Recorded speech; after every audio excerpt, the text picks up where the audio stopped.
All right, Chris Ryan is here, the crank daddy himself. The guy who's going to be my regular Saturday night, Kyle Brandt. He's also here. It's Roadhouse, one of the most rewatchable movies, I think, from an action standpoint of all time. I can't believe we haven't done it in 7 years in this podcast. I'm just going to start with a story, guys. Do it. This movie comes out in the theater. I don't see it. I think I'm a sophomore in college. We decide to rent a movie from Blockbuster, and we went Roadhouse. We were like, oh, Swayze, and I think Kelly Lynch was on the cover maybe, and we're like, all right, let's give it a whirl. And it's me and my buddy Jacko, who's been on our podcast many times, and my friend Nick Aida, and we just put it in, and we didn't know what was happening for 90 minutes. We're like, is this a comedy? Is this a drama? Is what's intentional here? And we loved it. And I don't know when Roadhouse had the tipping point, but it had it. And by the early 90s, this became a basic cable classic. So Kyle Brandt, you grew up with this movie as well. When do you first remember seeing it? It was a big sleepover movie for me.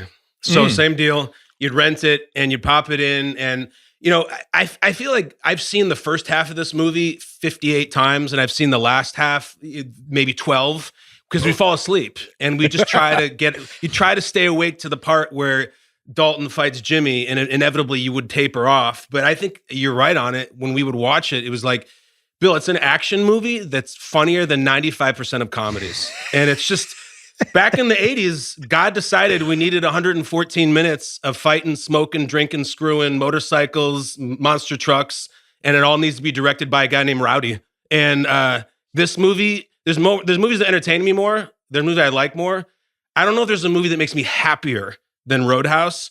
And I gotta say, Chris Ryan, I'm very happy to be working with you too. Last couple of years, normally Bill and I do these one-on-one, but as in every episode, Rewatchables listener, CR, like, this is an honor. I feel like in 8mm when Nick Cage is like, hello, machine, I love your work. Like, you're my machine. This is pretty cool. The feeling's the same, mijo. Yeah. Thank you. Yeah, we could just bang out these action movies with two people, but CR, this is too important a movie. It's too big of a movie. It's too lasting of an impact of a movie. And I don't know if there's an action movie I like more than Roadhouse. You know what I realized this time watching it? These 3 times that I've watched it this week, because I'm just like, you know what? That was pretty good. I think I'm going to run it back. Roadhouse is the Roadhouse of movies. It is the perfect dive bar. Do you want to take a date there? Yeah. Maybe not. Are you trying to make a good impression? Maybe there's better places to go. But if you just want to light a dart, have a bud, maybe have like a fight or a game on in the background, and maybe some action happens that night, it's the perfect movie. You want to go back over and over and over again, even if your clothes stink when it's over. And there's a lot of cigarette smoking, which is pretty much the fastest way to CR's heart. Swayze, we'll talk about his cigarette smoking later. I wrote, when we did the Action Hero Championship belt, I wrote how we knew Swayze, he was Outsiders, Red Dawn, Dirty Dancing. So now Dirty Dancing is so big and so massive and crosses over, and it's like one of the ultimate date movies of the 80s. He becomes Dirty Dancing guy. So when this is out, it's like, what's he doing? Oh, you're trying to shed the Dirty Dancing thing? Good luck, pal. Ain't happy. You're going to be a bouncer? Get the fuck out of here. And needless to say, one of the great career moves. This is what I wrote about Roadhouse. Upon its release, we only knew Swayze as the Red Dawn guy became the Dirty Dancing guy. Parentheses, strike 1. The premise of Roadhouse, the world's greatest bouncer, strike 2. Butts heads with a corrupt millionaire who keeps terrorizing the same bar, strike 3. Before murdering the world's greatest bouncer's mentor, strike 4. And declaring war on the world's greatest bouncer, strike 5. In the process, an entire town gets decimated, strike 6. Oh, and we're supposed to call him a cooler, not a bouncer. He's elevated above. And it's like, how did this movie work? This movie not only should not have worked, had more strikes against it than just about any movie except maybe Tango and Cash from the action genre. So how does it work, Kyle? What's the secret to the success? All right, well, this is the crux of the movie, and I know there's different feelings about this. Are they in on the joke? Are they doing it intentionally? And my answer is a hugely emphatic no. I think that's what makes it charming. I think Swayze is acting his ass off in this. I think he is playing it like it's a Kurosawa movie. Like if the samurai was like a chain smoking white trash, like a mulleted guy.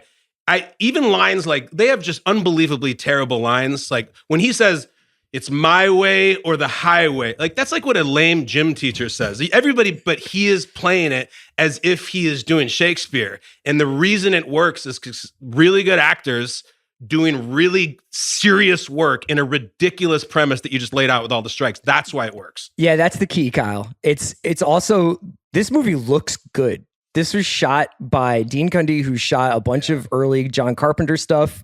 He shot Jurassic Park a couple of years after this. This movie does not look like a Grindhouse movie. It does not look like a straight to video action movie. And I think it that's one of the reasons why it's so rewatchable, is because it actually is just like, the smoke filled bars, the shots, the fighting, they took their time to do the fights. Like it doesn't feel rushed or exploitive. It feels like they were taking it really seriously. Yeah, the everything you said, Kyle, I think that's why Point Break works as well. 2 years later, same thing. I don't think they, I remember they always said with Starship Troopers that Casper Van Dien was the only one who didn't realize that it was a tongue-in-cheek movie, and he was playing it straight, and they were all like delighted on the set that he was doing it that way. But I think in this one, I think you're right. Listen, I asked once upon a time, is this a comedy? Is it an action movie? And it's obviously an action movie, but the question I asked 10 years ago, and I still don't know the answer to, is this the best bad action movie ever? Is it the best low-key action movie ever? Is it the most surprisingly entertaining action movie ever? What's the title, Kyle? What is it? What's the legacy in one sentence? I think it's the funniest action movie ever. I'll go back to that. Like, who's even competing for that? Times. That's how I look at it. I watched the whole movie with a smile on my face, even the serious parts. And I think some of what Chris is saying is right too. It's like it's super well produced. There's huge explosions. The score is incredible. The shooting is incredible. But listen, when we get to like when do you take a pee break? I don't have a lot of pee breaks in this movie. I got rid of that category. Just Good. FYI, there is no pee break in this movie. They're always smoking or drinking or screwing or fighting. Like there's no just real expository scenes. It's the tight movie, and I find myself laughing so much when I watch it. It's stuff that they don't want to be funny, but I don't care. You can't have a Butch's girlfriend. All the girlfriends are awesome. Right, true. Well, there's 9 fights in this movie, and the movie's what, an hour 50? Less. So from a sabermetric standpoint, they're just like, hey, audience might get bored here. Looks like somebody's going to have a table broken over their head again. Can I just jump in with the genre thing, Bill? Because you were talking about the action part of it. And I do think it's worth mentioning that the filmmakers and Swayze thought of this as a Western. And that's very conscious, because all the characters, their character names have they're referencing like an iconic Western like Doc Holliday or Pat Garrett or whoever. But I think that this is basically like guy comes into a dirty town and cleans it up. And that is one of the quintessential Western, stories.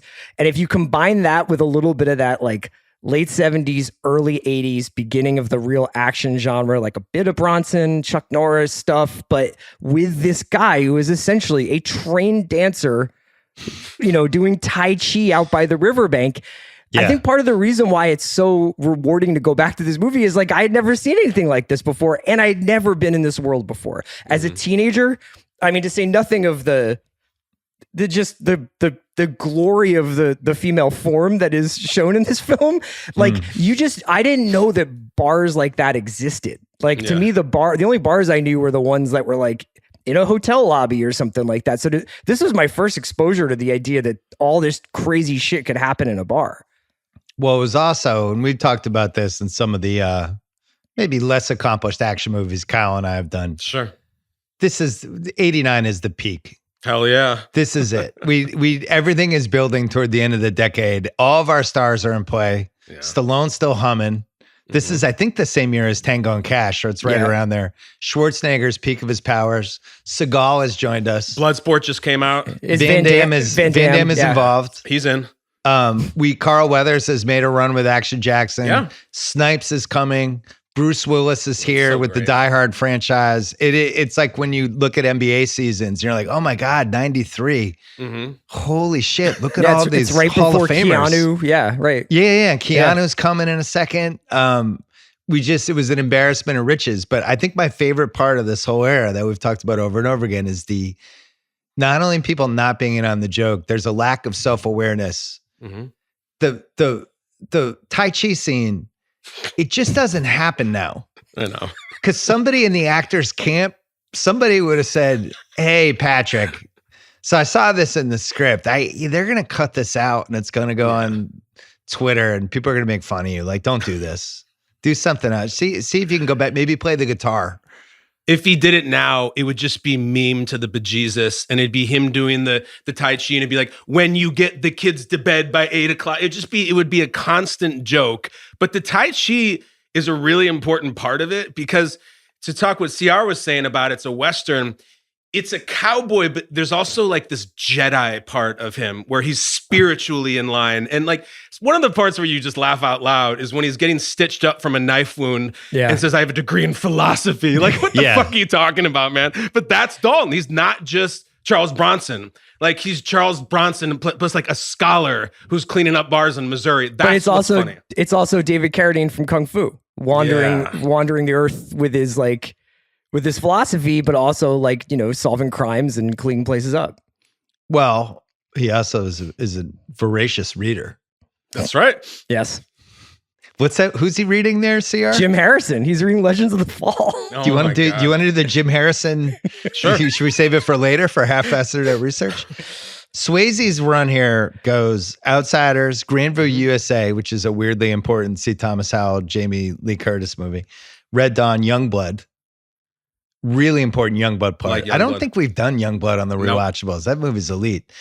Dirty Dancing, Roadhouse, Next to Kin, which was kind of the Roadhouse. Same year. Adjacent. It's like a cousin. Yeah. Not a cool cousin either. It's a cousin that's had a lot of jobs and you're like, oh man, cousin Bobby's coming over. That's Next to Kin.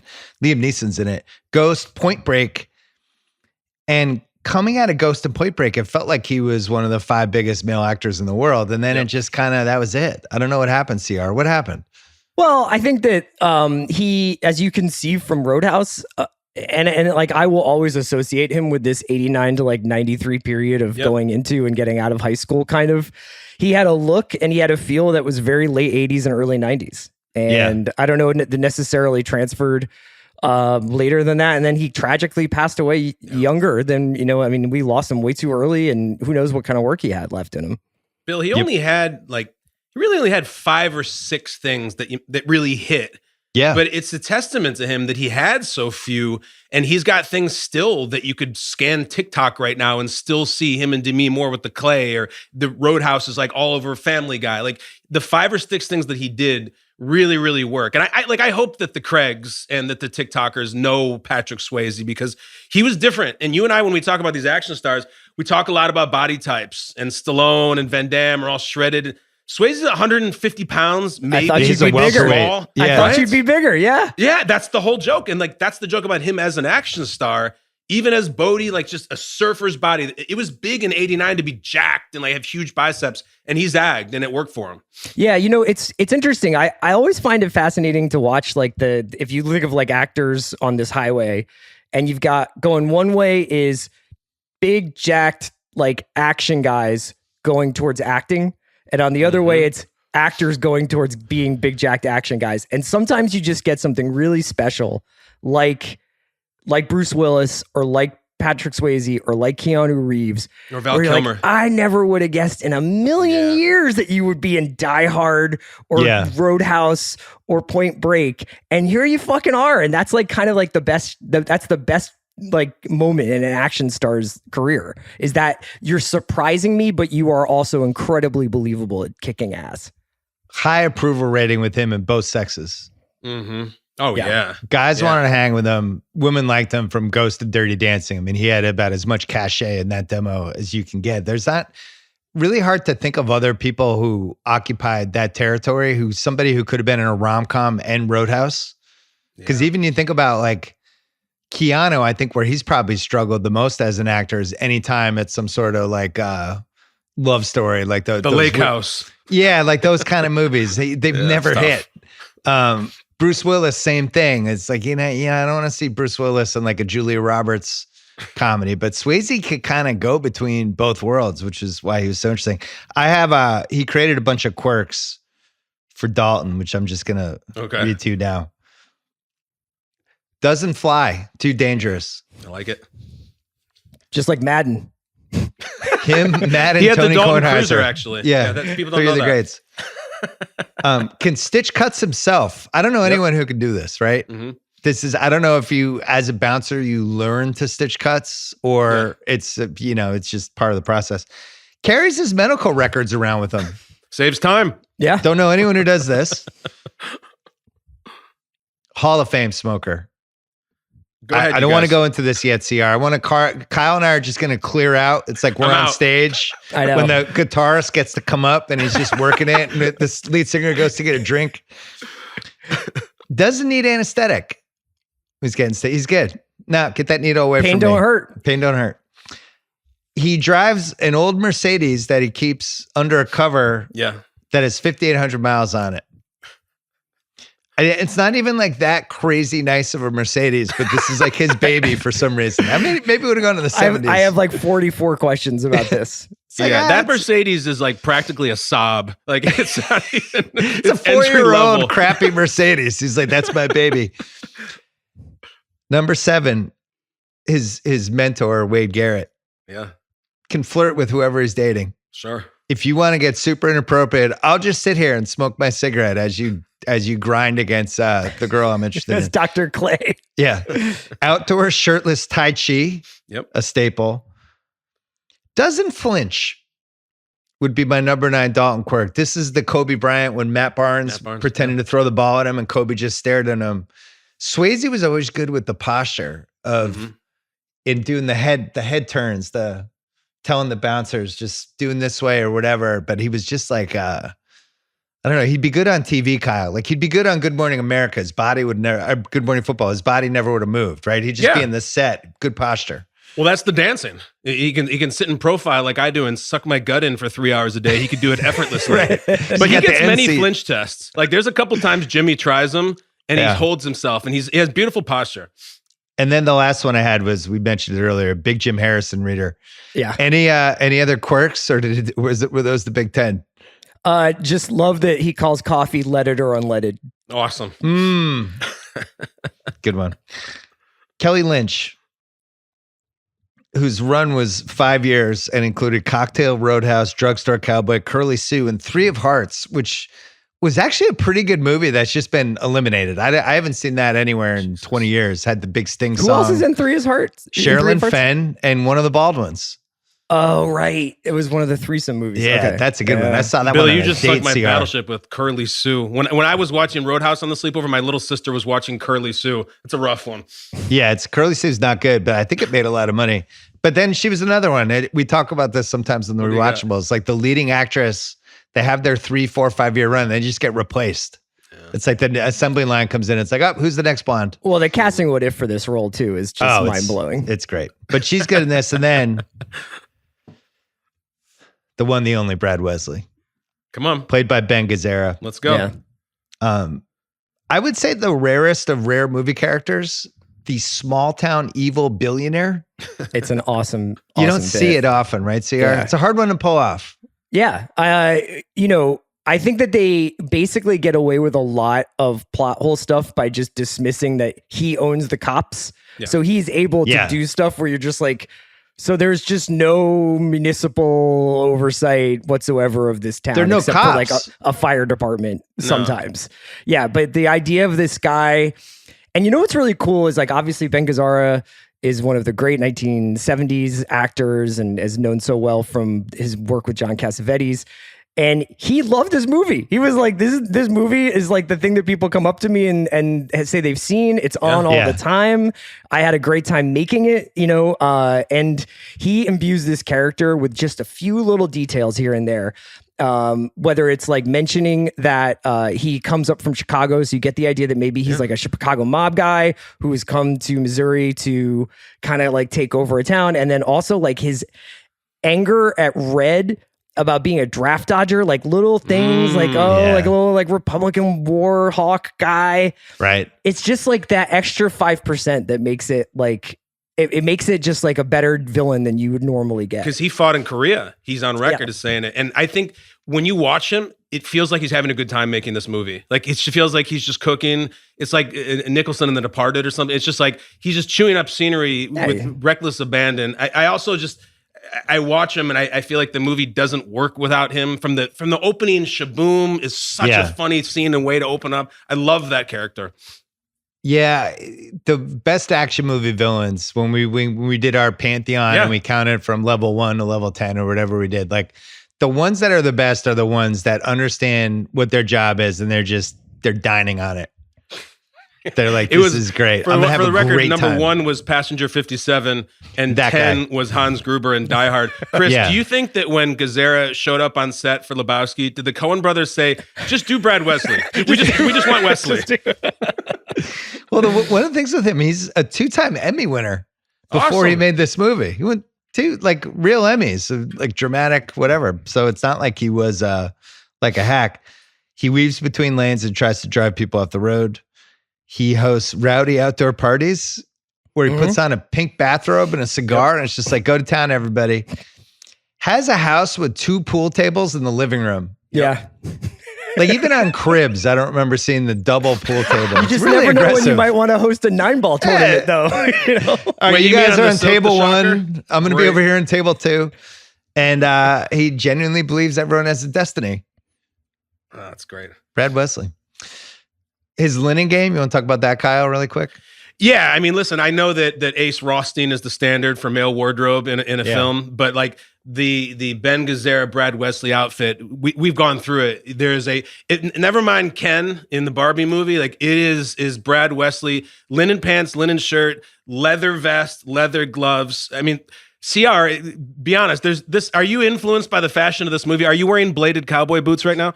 It's more I think I've drawn more from Patrick Swayze's pleated pants with the t-shirt tucked in. You know, that's kind of my Sunday look. My Sunday red. But yeah, like the Gazzara stuff is incredible. It's just like how like elegant and sort of gentlemanly can this guy be while also being an absolute psychopath? Yeah, you get the feeling he went into wardrobe and they were like, here's what we picked for you today. And he's like, wait, what if we switch, give me that jacket instead. Yeah. And what's your worst hat? I'll put that on and let's just go for it. I'm going to put on my Instagram after we put the podcast up. I'm going to put the Brad Wesley fashion show. The Brad Wesley lookbook. I tried to screenshot all his best looks. We mentioned this movie is directed by Rowdy Harrington. Not positive that's a real person. It is, but yeah, I know what you mean.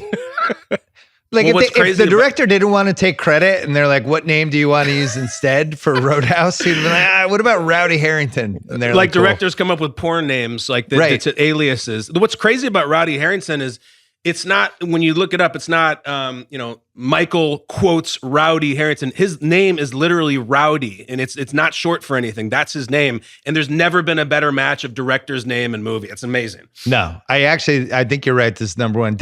Kyle, how many kids do you have? 2 kids. Did you think of Rowdy as a name or no? Was that on the board at all ever? Probably more likely for the dog, but I have to shout out my friend Matt, who is a huge Rewatchables and Roadhouse fan, and he named his son Dalton, and I'm not kidding. And this had a big influence on it, that he loved the name, and he got his wife into it, and he has a son named Dalton based on this movie. Did he tell his wife who they were naming the kid after?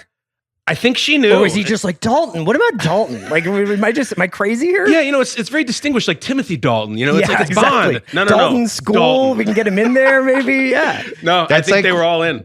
That's like when I talked to my wife after she gave birth to Ben and was probably just an absolute physical wreck, and we were trying to figure out the middle name, and I wanted the BOS initials. I'm like, let's do an O middle name, and I'm just reading her names. I'm like, Oakley. Like Charles Oakley, he was fucking tough. Let's name him Benjamin Oakley Simmons. She's like, fine, whatever. And now Olajuwon. Olajuwon would have been a good one. $15 million budget for Roadhouse. It made $61.6 million, which I was kind of shocked by because I don't understand why I didn't see this in the theater in college, but it just didn't feel like people took it that seriously. But apparently they did. But when you throw in VHS, DVD, Blu-ray, streaming, it's an estimated extra 200 million on all that stuff. And this was like a guaranteed VHS, DVD. Oh, yeah. And every male born between 1974 and 1982 saw this movie 347 times on cable throughout the 90s. That's right. Yeah. Well, when we were doing the Grantland, not Grantland, the Ringer, when we were in our old office and we wanted to put some props up, and I immediately got on eBay a Dalton Roadhouse stand-up video display thing that is still in our new office. I think we put a Celtics jersey over it, but Swayze's been with us for like 7 years and our different video stuff. Our guy Roger Ebert, 2.5 stars. I'll take it. Let's go, baby. Yeah. I had the over under was 2 for Raj. Yeah, I think that's right. He said Roadhouse exists right on the edge between the good bad movie and the merely bad. I hesitate to recommend it because so much depends on the ironic vision of the viewer. Fuck you, Raj. This is not a good movie. Fuck you again. But viewed in the right frame of mind, it is not a boring one either. Have some balls and say you liked it, Ebert. You gave it 2.5 stars. You can't be like, this is not a good movie. Fuck off. Come on, Raj. Right. All right, we'll take. This is not the most important review of the podcast though, because producer Craig had never seen this movie. Great. And I don't think I've ever been more on pins and needles waiting for his review. We'll get that at the end. So most rewatchable scene. This is tough because the entire movie from start to finish is rewatchable, but I tried to cut out some. Dalton shows up at the Double Deuce. Mm-hmm. He's watching everything. Hey, hotshot, what's wrong with a car from Detroit? He gets recognized by the waitress pre-internet. Yeah. Oh, we have to talk about the underground media of bouncer and cooler culture and like who was doing the zines back then to let you know. Well, when in the first scene when he's working at his old bar and at the bandstand, Kevin Tighe comes. Yeah. How do we say that guy's name? Kevin Tighe. I think it's Tighe, but yeah, Kevin Tighe, whatever. When he comes, where is that bar? What state are we in? Did they give us the location? I don't think they did. We're just guessing. Don't. So we know he's been to Memphis. We know he's been to Dayton. Now he's in Missouri. So yeah. I'm thinking middle of the country somewhere. Yeah. Well, somehow they know who he is. Unclear. Yeah.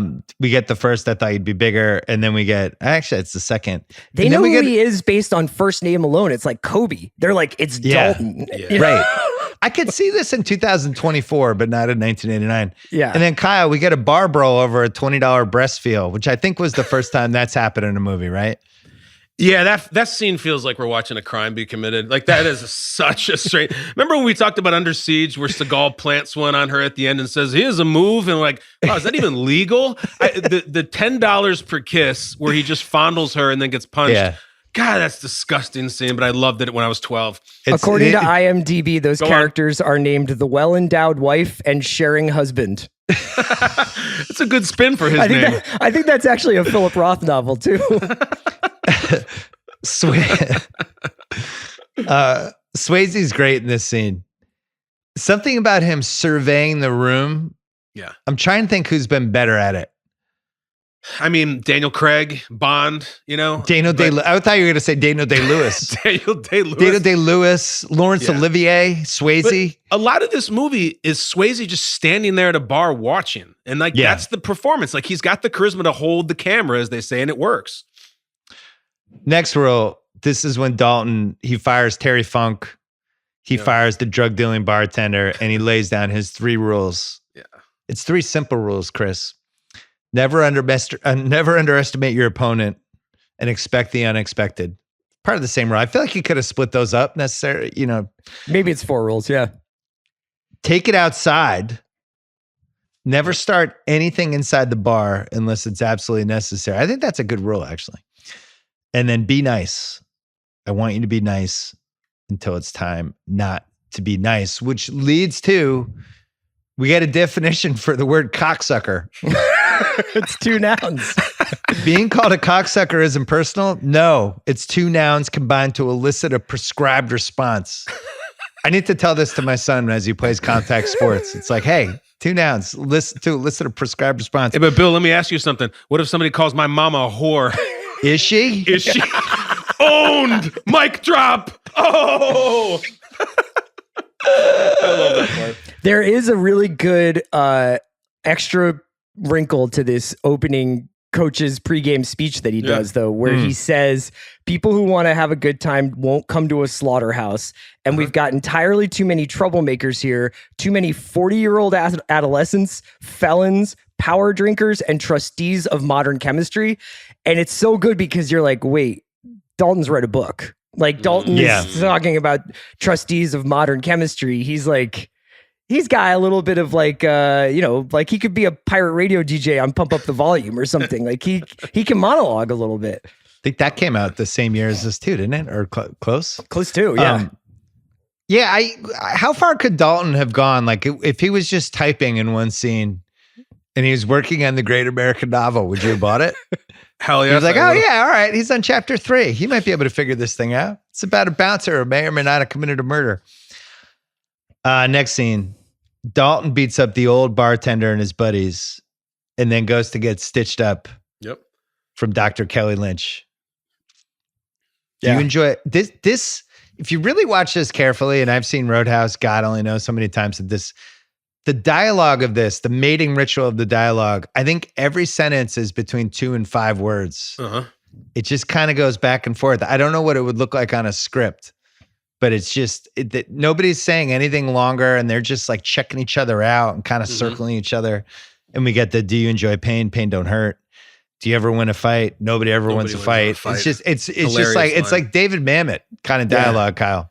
Well, it is. And also, when the trailer came out for the Gyllenhaal Roadhouse, it looks like this scene is in it because he actually even says that line about nobody wins in a fight.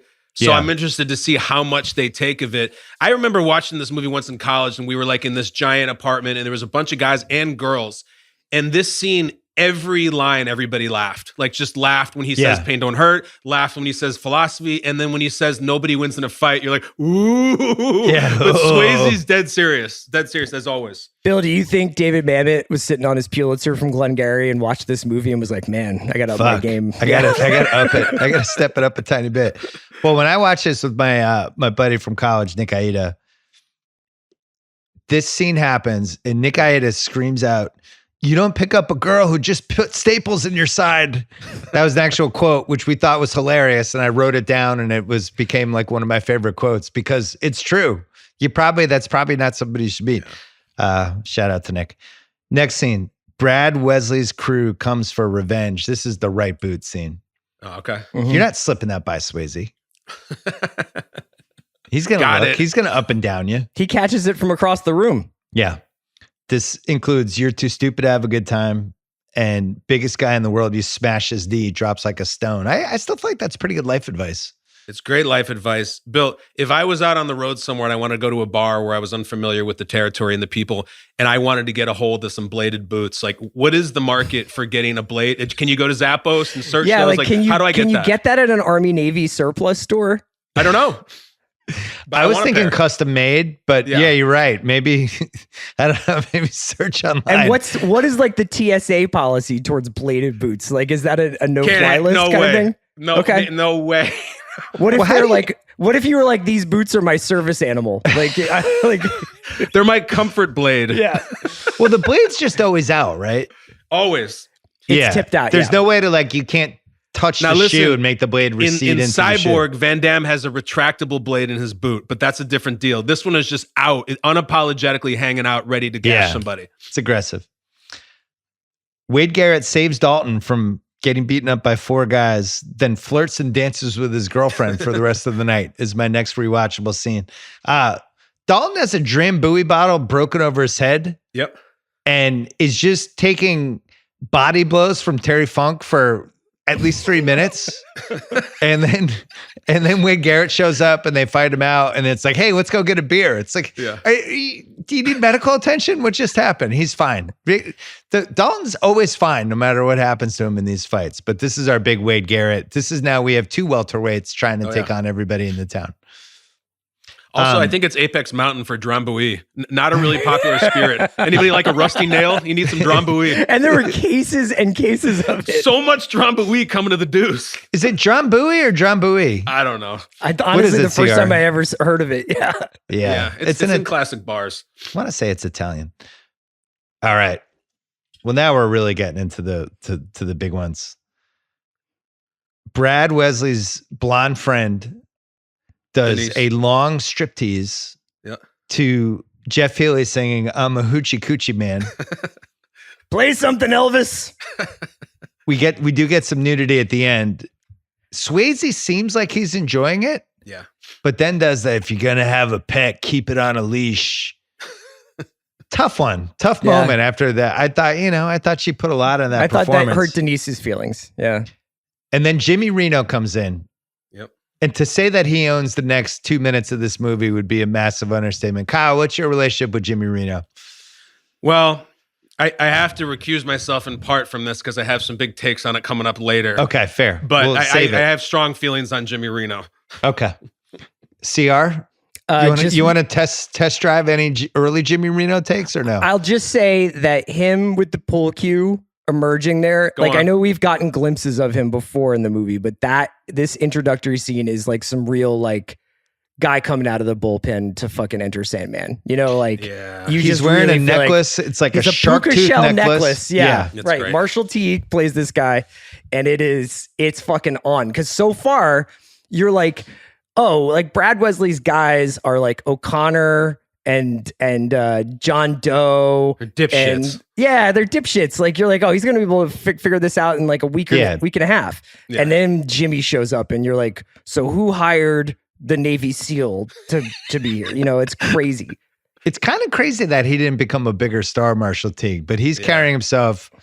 Not only is he, a little Chong Lee-ish with oh man, this guy's going to be tough to beat. But he's got the same homoerotic energy that Boggs has in Shawshank when he's checking out Red. I'm sorry, Andy. Yeah.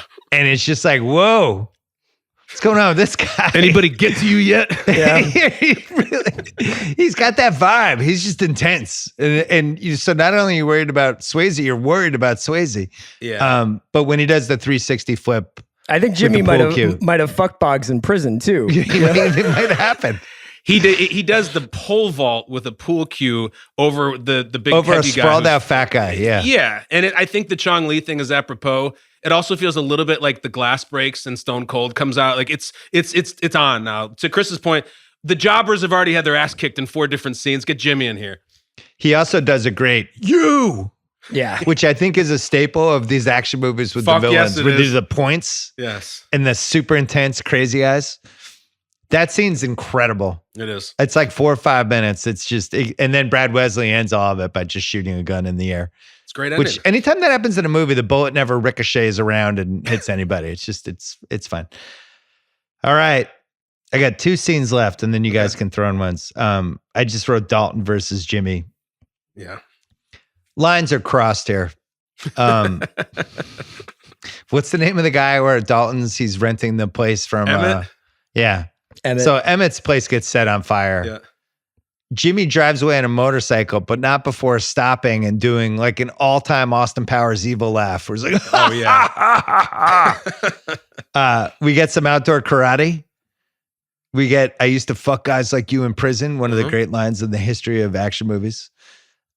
We get real life stuff that I didn't realize until I did the research. I'm sure you guys saw this too, where Marshall Teague got hit by a couple punches because they're doing everything. There's no stuntmen. And then he rams a log into Swayze's stomach and cracks 2 of his ribs. And you can see Swayze, he's like, oh, he kind of lets one out and they fight it out. And Swayze's like a fucking mess at the end. And then we get the throat rip, puts him in the water. See our pound for pound. I know we're in the John Wick era now where this is all choreographed a million ways. This is my kind of action. This is when we used to make things in this country, man. Yeah. This was these guys shot this for a long 5 time. days. 5 They shot days. it for 5 days. Swayze had to get his fucking knee drained after this. He was playing for the Bears in the 80s. It is nuts what they had to do in this scene. It really looks like they're fighting, Kyle. Also, like, I'll just say, like, there are moments where you're like, Swayze's gonna lose. Like you really do get caught up in the idea of like Jimmy's kicking this guy's ass. And I love that. And that's something we've talked about a bunch, Bill, with Seagal, that Seagal never gets hit. He never takes any damage. He never gets punched. Swayze, it's a true back and forth. There's ups and downs. Yeah. Like Jimmy wins a few rounds. Swayze wins a few rounds. But to your point, it does feel that sometimes like they're like, you know what, guys, Rowdy they call them over. He's like, you guys just go for it. Just go at it and I'll cover you. It feels like they're really fighting for a while. And you've been waiting for this fight for 90 minutes almost. And it's fucking awesome. And in the meantime, there's this Michael Kamen score that is dropping on it that sounds exactly like Die Hard that he did like a couple years earlier. Yeah. I feel like he almost just took like Die Hard leftovers and it works. And the ending is unbelievable. The throat rip is jaw-dropping. Yeah. And it's Chekhov's throat rip because they mentioned it earlier and you're like, oh, that's bullshit. Like, that's just how like mythologies or urban legends get going. And like, oh no, that's like his move. That's like, that's in his bag. Yeah. Really fun Kelly Lynch reaction too. You know, because she's a doctor. She wades in to make sure Jimmy's not dead. And it's like, not only is Jimmy dead, his throat's gone. And then you're like, they might not have a third date. This could have been it. I don't know if they're going back to the diner for corned beef hash. And then the last scene, I just wrote Dalton kills everybody, which includes Brad Wesley saying, I thought it would be fun to fight you, Dalton. No, you didn't. It's about to end here. And then everyone comes in and just turns shooting Brad, which raises the question, why not do this maybe 6 months earlier? Just fucking kill the guy. He's an absolute evil nightmare. The role of firearms in this movie needs to be discussed, and we will do so at a certain point. Yeah. What did I leave out? Anything for rewatchable scenes? No, but I would like to kind of like say for my most rewatchable scene, if I can be greedy, I would love it for Dalton goes into the Double Deuce, gives his speech, and his first night at the Double Deuce, including horny Steve having a quickie in the walk-in freezer. Oh yeah, sure. That 20 minutes or whatever that is, 15 minutes is like 80s action movie heaven. Mm-hmm. Yeah, it's a pretty good stretch. I have Dalton versus Jimmy. If I know that scene is approaching and I get to see the pool cue part and then that, I'm just in. What do you have, Kyle? The only other scene that I really like, especially as an older guy, I'll just call it Dalton gets invited to Brad Wesley's for breakfast. And he walks in and Wesley just cooks. And it starts with him saying, turn that shit off. And he yells at Denise. Never mind, Denise was clearly beaten the night before. Yeah, and he's saying, I don't want to hear that crap. And then Wesley does this amazing thing where he goes on that speech about, I brought the photo mat and 7-Eleven and JCPenney. And then he takes a beat and he goes, so I got a cousin in Memphis. Tells me you killed a man. And it's like, it's the craziest scene, but it's Ben Gazzara's best. And he's working that omelet and the drink, which I'm sure the we'll whole get to time later. he's having his omelet. Yeah. It's so good. It looks like he's got like a carrot juice or something, or like a carrot and beet juice. Maybe it was probably, since it was 89, he's probably drinking V8 and he's like, this is good for you. It's definitely V8. 30,000 grams of sodium and he just loves it. We're jumping the gun and going to best quote or exchange. Okay. Which we've mentioned a couple, but includes these nominees. I heard you had balls big enough to come in a dump truck, but you don't look like much to me. And then Dalton comes back with opinions vary. Great. That girl's got entirely too much brains to have an ass like that. Yep.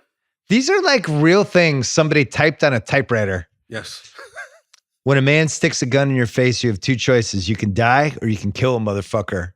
I think this eventually became an NWA song. I got married to an ugly woman. Don't ever do that. It just takes the energy right out of you. Can you imagine if this was your high school yearbook quote? And then he's like, and then she left me for somebody uglier than her. Right. I'll get all the sleep I need when I'm dead. Mm-hmm. Well, you got your wish because you died about 5 minutes after you said that. I see you found my trophy room, Dalton. The only thing missing is your ass. Yeah, at the buzzer. And then the best movie of all time. Obviously, the winner is I used to fuck guys like you in prison. You want to dive into this now? Just like I remember just being like, what does that mean? Yeah. So compliment or insult? I think compliment. It's a good question, though. It's an insult. You think it's an insult? Yeah. I think he's saying like, you're attractive. I think he's like, you'd be my bitch. Yeah. It's a complimenting insult.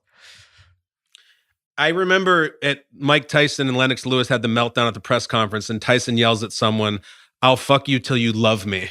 And I was like, wow, what an interesting piece of psychology. And at what point would you start loving Mike Tyson for me to be instantly? But it's the same sort of thing that Chris is talking about. Yeah. What's aged the best? Wow. Fucking hell. CR, what's your number one? What's aged the best? The two coked up guys in the first bar were like, those guys are great. Gacked out of their minds. They're like, I've always wanted a piece of you, Dalton. Like, I think I can take you. And it's just like, that must have been incredible cocaine. And I don't know what those characters' names are, but it must be Charles and Charlie, because those guys, like, jaws are like completely locked when they say that, even though they don't say it. And I love that the blonde guy is like, hey, Moose Lips, get back here. It's like, just gets off to such a great start. I have a ton, but go ahead. All right, we'll go in order. Kyle, what's your first? I was just quickly building on something before. It is so charming and endearing in this movie that they try to convince us that bouncers are famous. Like they walk into the bar, Dalton and Wade Garrett, and it's like Magic Johnson and Michael Jackson just walked in. They're like, holy shit. It's like, do they have trading cards? Is there a magazine, like CR said? Is there a Cooler Fantasy League? Cooler Illustrated? Cooler Illustrated. They call it CI. But like, and there's CI for kids too. And I love that the bouncers are famous with no internet, no pictures, nothing. They just know. And the blind guitarist goes, "Ladies and gentlemen, Wade Garrett." And they go, holy shit. Wade Garrett's awesome.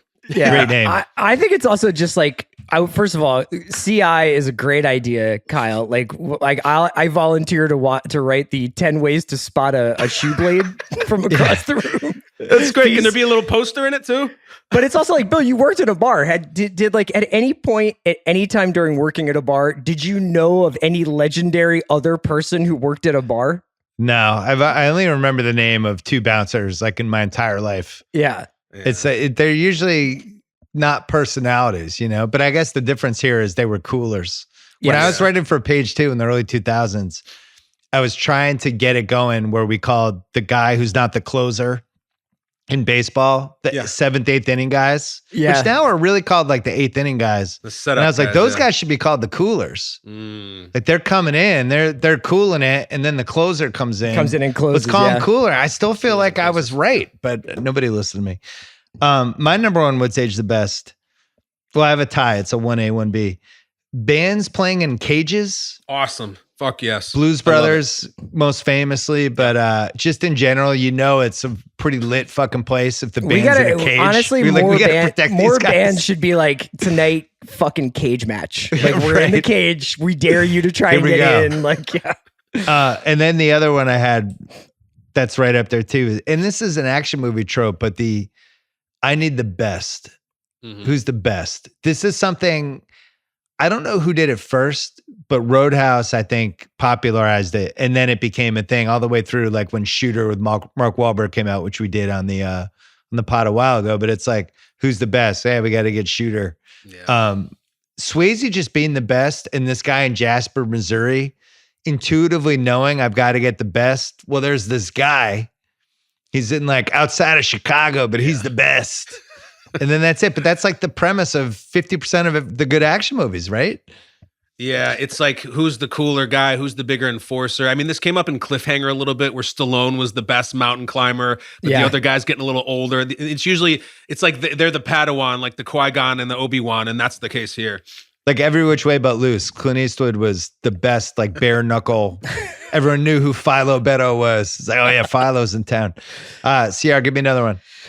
Anytime in a 1980s or 1990s action movie where several $1 million get wasted for no reason, like in this, where the monster truck goes through the car dealership, and you're just like, really didn't do anything for the narrative of this movie. I was already in the bag that Brad Wesley was a bad dude, but we just decided to fucking destroy 40 cars. I know. Right. Because it's Joel Silver, and why not?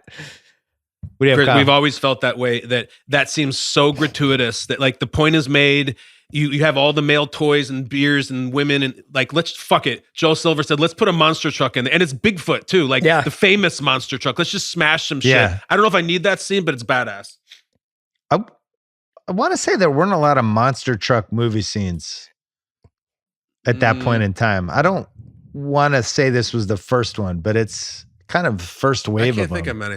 Yeah, because it was, I think, eye-opening first time seeing this movie. Be like, whoa, look at that fucking thing. But now nobody would think that way. Sam Elliott's hair is a What's Age the Best for me. It's awesome. Yes. Just looks great. My wife, who was kind of bummed out that I had to watch this movie twice in a 48-hour span, but did really enjoy the Sam Elliott parts. Saw him at a restaurant about, 2 months ago. Still looks great. Yeah. Oh, I mean, he has not aged much since he was seemingly turned 30 and looked like Wade Garrett. Yeah. And has not really aged that much since then. He is also maybe one of 4 white guys in American history who can convincingly call someone Mijo, and you're like, that's still pretty cool. Right. You got another What's Age the Best, Kyle? I just generally Swayze. We already hit on it. He's been gone 15 years already, and I miss him.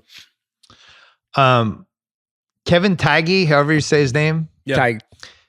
He used to be Roy DeSoto on a show called Emergency in the 70s, which was one of my first 2 favorite shows, that and Mod Squad. And Emergency was like every episode, like somebody would get bit by a rattlesnake and they would have to like fix it. It was but he was the lead of that. And then, he's basically the Michael Douglas of that show or whatever. And over the course of 20 years, somehow became character guy. He was the bad, kind of the pseudo bad guy in 48 Hours too. He's in this movie and he just kind of morphed into There's a bunch of people in this movie who are like kind of adjacent to the Walter Hill movies of like the 80s. And you're just like, you see a bunch of them in like a bunch of like 48 Hours, another 48 Hours, all like Extreme Prejudice. Yeah. Closing credits I have for What's Age the Best. When the night comes falling. That song's a fucking banger. I don't know why I don't have that on a playlist. Is that Swayze? Is that Swayze's song? Because he's got 2 on the soundtrack, right? No, that's Jeff Healey. Oh, okay. He's singing it at the end. Should be Swayze. Well, part of the reason the song is so good is because they're getting after it, like in the swimming hole down in Jasper, whatever swamp they're he's boning like in. Dunking her. It's so weird. Yeah, it's an unbelievable way to end the movie. I don't know if they had an intimacy coordinator for that scene. We mentioned doing shirtless Tai Chi. That's What's Age the Best. Jimmy Reno, everything about him is Age the Best. The eternal question of was Dalton his first name or his last name? Yeah. Which is an actual conversation I've had at multiple points in my life. Could have done this for probably unanswerable questions, but the What's Age the Best of nobody ever really knowing if that was his first or if you had to guess, what is it, Kyle? I've always thought of it as his first name, I think. But I so don't his know. name's like Dalton Jenkins? I thought it was his last name, but everybody just calls him Dalton. Yeah. Is there an answer? No, I mean the new Roadhouse, the remake with Gyllenhaal, it's his last name, but I don't know how like closely they're hewing. I think it's just like Prince or Cher. He's just Dalton. That's all it is. I like that. My guess is it's his last name, and his first name like wasn't badass enough, so he just dropped it. Or his name was like, Robert Dalton. He's like, I'm going to get rid of Tristan Dalton. He's like, Christian Dalton. It is amazing that Andy Dalton wasn't a better quarterback when he had the last name Dalton. It just feels like that should have propelled him. It's true. Nobody ever wins a fight for What's Age the Best. The line, hey, Vodka Rocks, what do you say you and me get nipple to nipple? That was in a script. Nuanced. Oh, CR, here's a good one. Anytime our hero is hiding a secret. Yeah. Dalton killed the guy. The Memphis Secret doesn't seem like something Dalton would be like massively ashamed of. Yeah. Why is he so carrying that around so heavily? Like he's from war or Is it just because it was a love triangle and he like made himself vulnerable and it turned out the woman was married? Like I never really got that. It feels like there's a missing scene where they're back at the diner and he's like, I never wanted that guy to die. Yeah. But sometimes in a fight, that's why nobody ever wins a fight. There's some Swayze monologue we just never got. But Garrett's great. He says if someone points a gun at you, you can kill him or get killed. And so Jimmy points a gun at him at the end and he fucking rips his throat out again. Like he sees it coming. Any other What's Age the Best for you, CR? Just the ripping the throat out move actually is just still gives me chills to this day. You don't how many times has that even happened in movie history where a guy pulls that move? One. Yeah, it's one of those action movie moves where you're like, that never occurred to me. Didn't know throats could actually be ripped out, to be honest. Well, Chris, haven't you ever, like, because of that movie, like, kind of felt your own throat and saying, like, I have. Could that happen? Could your fingers my own throat penetrate? vulnerable? Yeah. So the stunt woman, Yeah. Julie Michaels, who does the striptease, and he tells her to get your pet, put her on a leash, whatever he says. She was an actual stunt woman, and then eventually has the famous fight in Point Break. Yeah. So which one? The one with Johnny Utah when she's naked in the shower when they raid the surfers? That's her, right? The naked one? Yes. See, that's a crazy fight. That's really cool. So she was a stunt Keanu woman. up. Yeah, she's a stunt woman who's like, yeah, I'll get naked and get in a fight for whatever. And she was just kind of a one of a kind. There's a famous Family Guy episode about Roadhouse that we have to put in What's Age the Best. And then the concept of nobody ever wins a fight, I think is the What's Age the Best. You have anything else, CR? No, for What's Age of the Best, I think that's pretty much it. Okay. All right, some quickie awards. The Kid Cudi Pursuit of Happiness Award, Best Needle Drop. Jeff Healey playing White Room. Coming right off like a poignant scene all of a sudden, and we get to see him with the guitar on his legs, just going. We should have put Jeff Healey in What's Age the Best, by the way, because I think he's great. The Big Kahuna Burger Award, Best Use of Food and Drink. I had any of the 20 beer bottles broken over someone's head. I don't know. What did you guys have? I'm going to breakfast at the Wesley's, Chris. That's I bet he has the flakiest eggs and a beautiful Bloody Mary. I know Dalton's like, fuck you, I don't want to be here. There had to be something in his brain's like, shit, I'll eat some eggs. That looks fucking good. He's like, I need the protein before I go to work. Yeah. Is that an omelet? Mine is similar. It's breakfast themed. It's the morning beers that Wade and Dalton are having with Elizabeth at that diner. The diner has a Colt 45 neon sign up. Great. But the funniest part about that scene is they've obviously been drinking all night and they go to this diner in the morning. There's like a family sitting in the back of the diner eating breakfast. And I was just like, can you imagine with your kids at a diner and fucking Wade and Brandt and Dalton are just like slow dancing with the doctor? Check, I would be please. like, isn't that the town doctor? I'm supposed to get my... I'm seeing her next week. Why is she still pounding Miller Genuine Draft? It's almost time for work. She's looking at a lump on my back. 2 hours. The Den of Thieves Benihana Award for scene stealing location. It's either the Double Deuce, just the outside shot of it, which is amazing, or that lake where Brad, Wesley, and Emmett live. What would you guys go with? I'm going with Wesley's house. Yeah. The whole lake, everything. Great compound. CR, what do you have for the Great Shot Gordo Award for most cinematic shot? Not any one shot. There's like a bunch of really good ones. It's just kind of to reiterate that Dean Cundey shot this and that, he's really, really good. And this movie looks way better than it has any business being.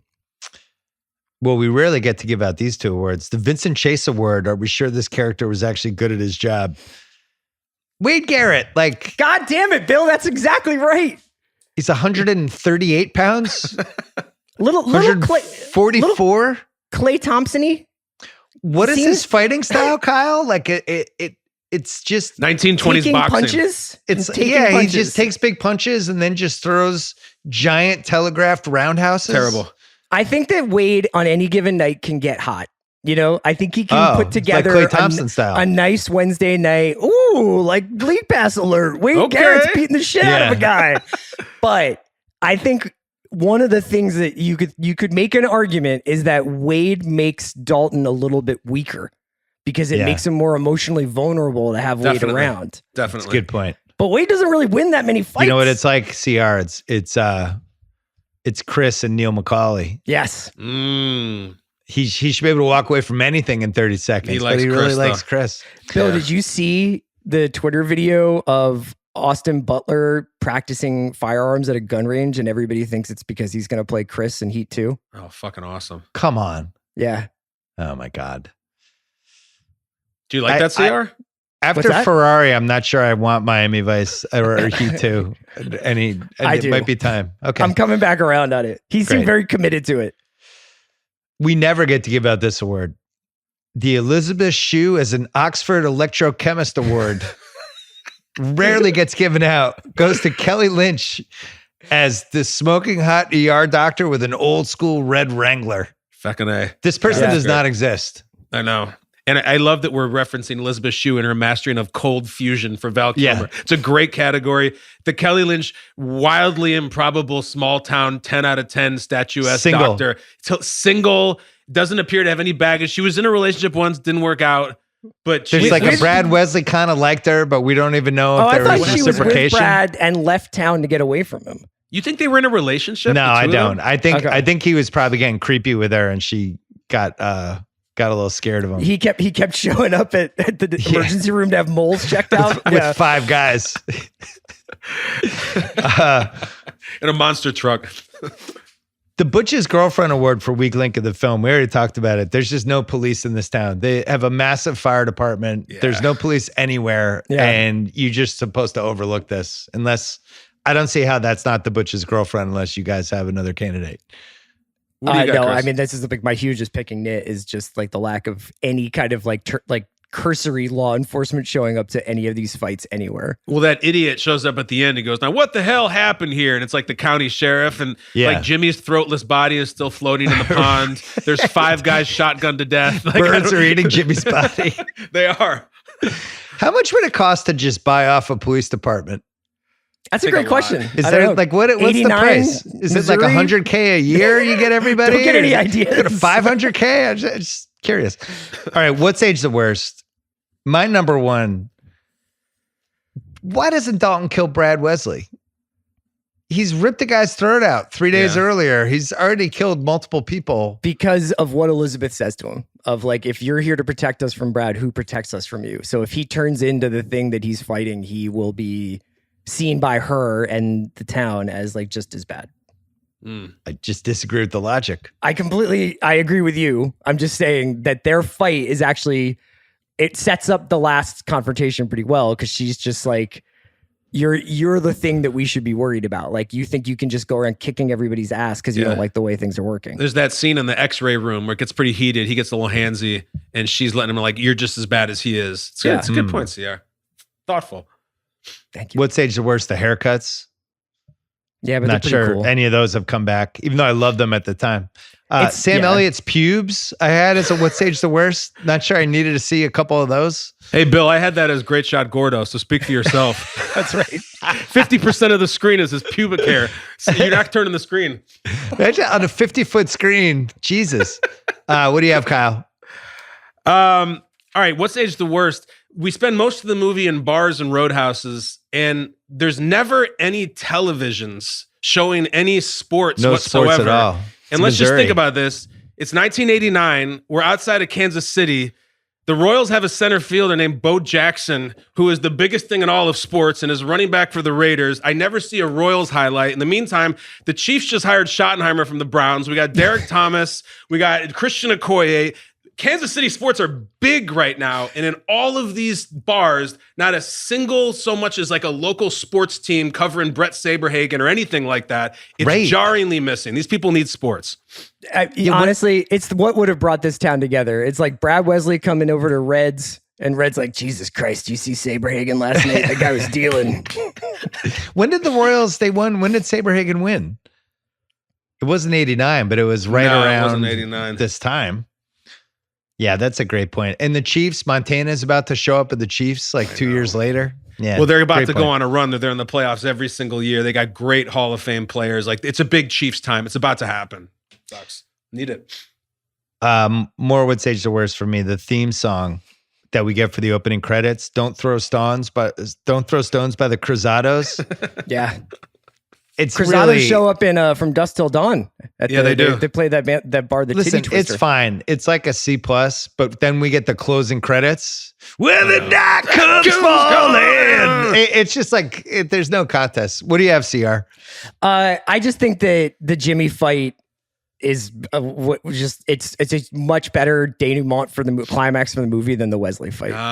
With the animals and all that. And shit. This happens sometimes, like this is kind of like you could say this is the Apocalypse Now helicopter problem. Like, does anything ever top the Flight of the Valkyries helicopter attack in Apocalypse Now for the rest of the movie? Now, in that movie, it kind of works. The Fugitive had this too, where the fight scene at the end actually wasn't the best part of the movie. So it's like basically that fight with Jimmy should be the last fight. It should be Brad being like, you have to go through Jimmy to get to me. And they do the fight and Wesley sees him tear his throat out. And Wesley's like, pulls a gun because he's like, oh, okay, now I have to kill Dalton. And that's when the town people show up and kill him. So I just think that when like, there's also like that weird thing where like Dalton is like running back and forth between the bar and the hospital. Yeah. And is like totally recovered from his fight with Jimmy. It almost feels out of order. Mm-hmm. And getting beaten up by 4 guys. I was going to do this in Pick and Nits, but I'll do this now. I think the solve, they have Terry Funk there. Yeah. Who's coming off like an incredible performance and over the top. And then he's in this, he's still a good wrestler. But when Dalton's cleaning up at the end and he's killing everybody, we don't even see him fight or kill Terry Funk. Point, Bill. He's just lying dead on the ground. It's like, Terry Funk should have been the last guy and he beats Terry Funk and then it's Brad Wesley. But that Terry Funk fight should have been like 3 minutes. He feels like a video game boss. And they also have the relationship earlier in the movie, and it's you're a dead man. He says that too. Right. Why didn't Funk get a fight? That's stupid. You're right. I also think it's not what's age the worst, but it's like you missed an opportunity here. Keith David is in this movie as the bartender. Let's go. Keith David could have fought John Doe for the bartender belt. That's true. And I think that's just, they left money on the table there. So Keith David gave an interview. Did you read it? No. I didn't see this. No, did you talk about, I didn't Gave an interview in Vulture about his career. And as people know who listen to the Rewatchables, we love Keith David. And this is prime Keith David. They live like it's really, he's starting to take off as you see him in a movie. You're like, I love that guy. Yeah. So they asked him what happened with Roadhouse. Here's his answer. Roadhouse was great. Roadhouse got me into my new car and it moved me into a new apartment. It was a 4-week job that turned into 11 weeks. I had a great role. I got to fight with Terry Funk and a couple other guys. I had a really good time. The day after the rap party, Rowdy Harrington called me. He said, Keith, I've got 3.5 hours of movie that I've got to cut down to 2:15. So I'm sorry, buddy, but you've got to go. It's tough. Devastating. Where's the fucking director's cut? I looked. Yeah. It's not, none of it's on YouTube, but I don't know why we don't. David cut. It sucks. So if they released a Roadhouse 3-hour extended cut, what's your initial reaction? I'm fucking in. Let's go. Yeah, I'm gonna watch. Like, put that in the fucking theaters. Put it on IMAX for $30. So he fights Terry Funk in the movie? Like, that sounds awesome. Like, why? So my guess is, and I did a deep dive on this and was reading different people's takes.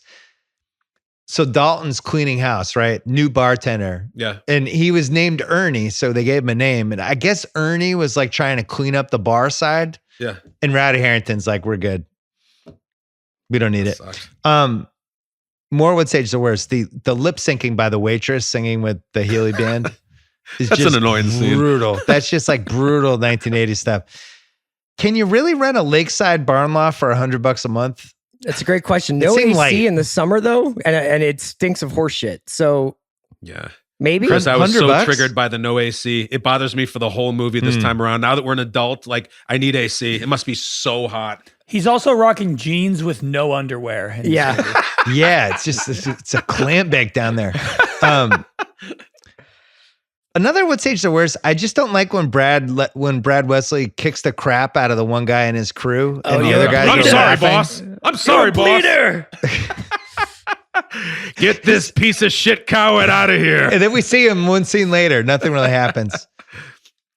Killing the fat guy with the stuffed grizzly bear. It just doesn't work. The guy's not even dead. He's immobilized for 5 seconds. So this one really bothers me, guys. Dalton just leaves his old job, doesn't give the 2 weeks notice, just quits. Cool. So our first meeting with him, he's like, this guy will quit on anyone. We just watched it. I don't know. I don't totally trust him. Maybe like, listen, I got to finish my job here. I got to give 2 weeks. No, he's out. My bigger question is, are the changes that Dalton makes to a bar pretty permanent? Like, does that bandstand place that he's quitting immediately backslide into like apart? Coke Den fucking Fight Town? Or is it like the guys who he's hired there have like keep the you know how on Food Network, Chris, that you'll have these like restaurant 911s and all that, and they'll go in there and they'll save the restaurant. Most of them go out of business like 20 minutes after the guy leaves. Right. I think it may fall back. He's the original Gordon Ramsay. Yeah. Yeah. Kyle, where do you stand on this? Yeah. Brad Wesley is running Jasper, Missouri. But as far as I can tell, there's one bar, there's a diner, there's an auto parts place, which he blows up. A dealership. And he says there's a JCPenney and it's coming. What else did he? It's coming. It's coming. 7-Eleven. So I don't know how many stores and restaurants and how many businesses are in this town? Less than 10?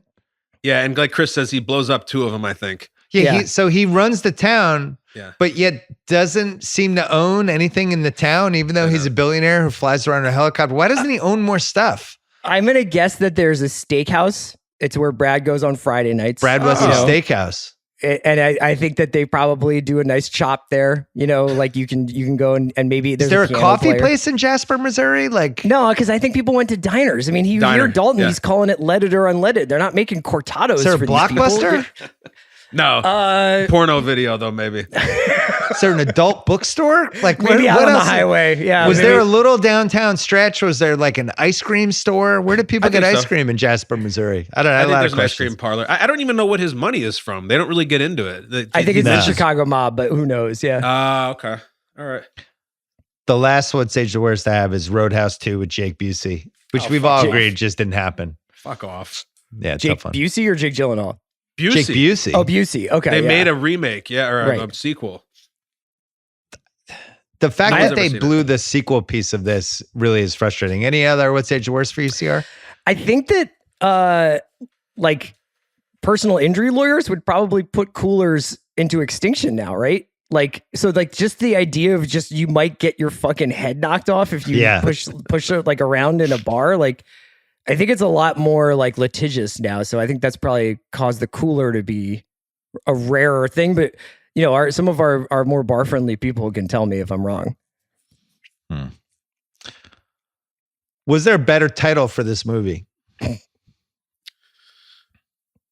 If this movie's called The Double Deuce, is it better or worse? Maybe better. Let me ask you a question. Do you guys know the difference between a roadhouse and a bar? Do you know what that even means? I think a roadhouse has got to have a band. Okay. Well, that might be it. I looked it up because I didn't know. And like when you search it, it finishes the sentence for you. And basically a bar is in a city or suburb and roadhouse is supposed to be secluded or like next to a highway. That's basically it's like kind of isolated, but I think that's the only difference. I agree. I think band when I hear roadhouse. Double Deuce, I think works. Double Deuce, I like to. All right, the Stephen A. Smith Hottest Take Award. Do you have one, CR? Yeah. All right, let's hear it. Let's go. I think I preferred the old Double Deuce, and I think Dalton is a gentrifier. You know, like, what are we looking at here when the Double Deuce is done getting cooled, is done getting cleaned up? It basically looks like a fucking TGI Fridays. The guys are wearing red polos.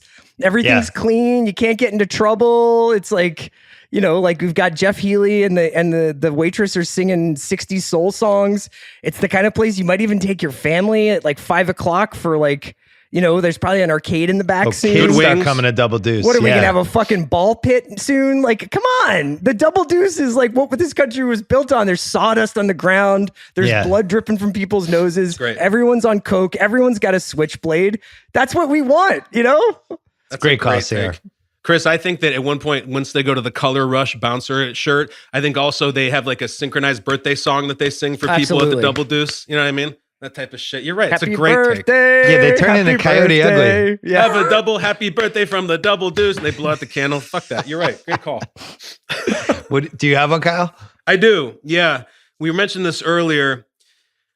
I think that the line, "I used to fuck guys like you in prison," is the greatest line ever uttered by a villain in any movie ever. And I really think that it is a full spit take. What the hell did he just say? Rewind that shit right now. Up to that point, Jimmy is just this kind of stock standard issue, square-jawed villain. You don't know anything about him. With one line of dialogue, he's terrifying. He's layered. He has a backstory. He raises questions. Is he a homosexual? Is he a rapist? Is he both? It's like I want a Jimmy prequel based on one line. And I feel like since the last Avengers movie, like Marvel has spent 5 years trying to give us an interesting villain that we care about.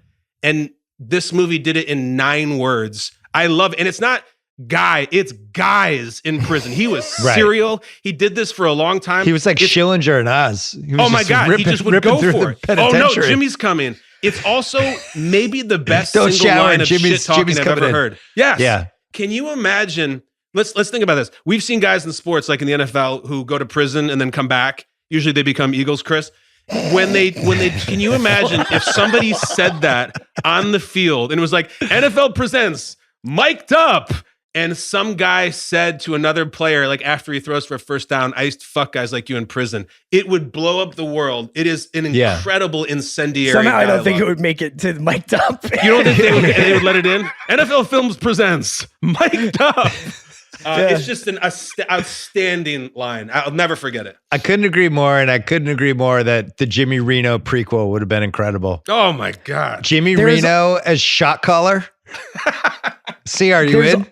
Yeah, absolutely. Like Jimmy Reno, like running the yard would be incredible. Mayor of Kingstown or something. All right, my hottest take. Go on. Did Brad Wesley kind of have a point? Go on. Came up from the streets of Chicago, served our country in the Korean War. Jesus Christ, Bill.